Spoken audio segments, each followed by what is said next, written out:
ایسا بھی تو ہم ایک بار پھر خوش آمدید۔ پاکستان بھر سے اچھی خبریں آپ نے دیکھی، اب دیکھتے ہیں دنیا بھر سے کچھ منتخب کردہ خبریں۔ کولمبیا کے ساحل پر بل کھاتی ویل مچھلیوں کے نظاروں نے شائقین کے دل موہ لیے۔ بحر اوقیانوس کے سفر پر آنے والے افراد ویل مچھلیوں کی نقل مکانی سے خوب لطف اندوز ہوئے۔ ایک اندازے کے مطابق 100 کے قریب ویل مچھلیوں نے کولمبیا کے ساحل کا رخ کیا ہے۔ کولمبیا ہمپ بیک فاؤنڈیشن کے ڈائریکٹر کا کہنا ہے کہ ان مچھلیوں کی ساحل پر آمد شائقین کے لیے ایک بہترین موقع ہے اور بہتر یہی ہوگا کہ ان مچھلیوں کو تنگ نہ کیا جائے۔ 2010 میں ویل مچھلیوں کے تحفظ کے لیے ایک فاؤنڈیشن بنائی گئی تھی جہاں ویل مچھلیوں کی آمد پر ان کی نگہداشت کی جاتی ہے، جبکہ مقامی انتظامیہ کے مطابق ویل مچھلیوں کی حفاظت کے لیے ہر ممکن اقدامات کیے جا رہے ہیں۔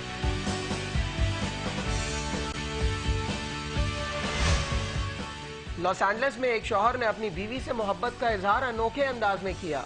مشہور اداکارہ زازا گبور اور ان کے شوہر پرنس فریڈرک نے اپنی شادی کی 25ویں سالگرہ انوکھے انداز میں منانے کا فیصلہ کیا ہے۔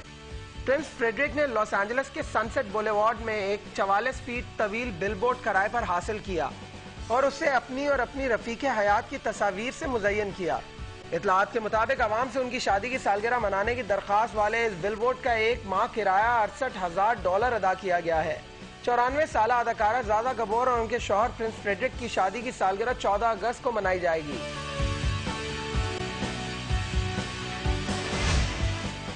King of pop Michael Jackson کے خاندان کے افراد نے آنجہانی گلوکار کو خراج عقیدت پیش کرنے کے لیے ایک کنسرٹ منعقد کرنے کا اعلان کیا ہے۔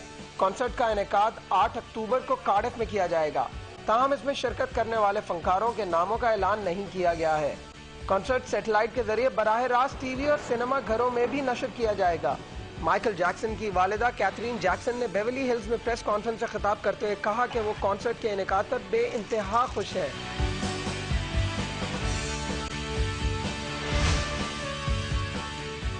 ماسکو میں ہوا پلاسیڈو ڈومنگو اوپرالیا۔ اس مقابلے کا مقصد دنیا کے بہترین اوپرا گلوکاروں کو انعامات تقسیم کرنا تھا۔ یہ فیسٹیول 18 سے 24 جولائی تک جاری رہا اور 40 نوجوان دنیا کے مختلف ملکوں سے اس مقابلے میں شریک ہوئے۔ اس مقابلے کا مقصد اوپرا کے فروغ اور اوپرا ٹیلنٹ کو سراہنا تھا۔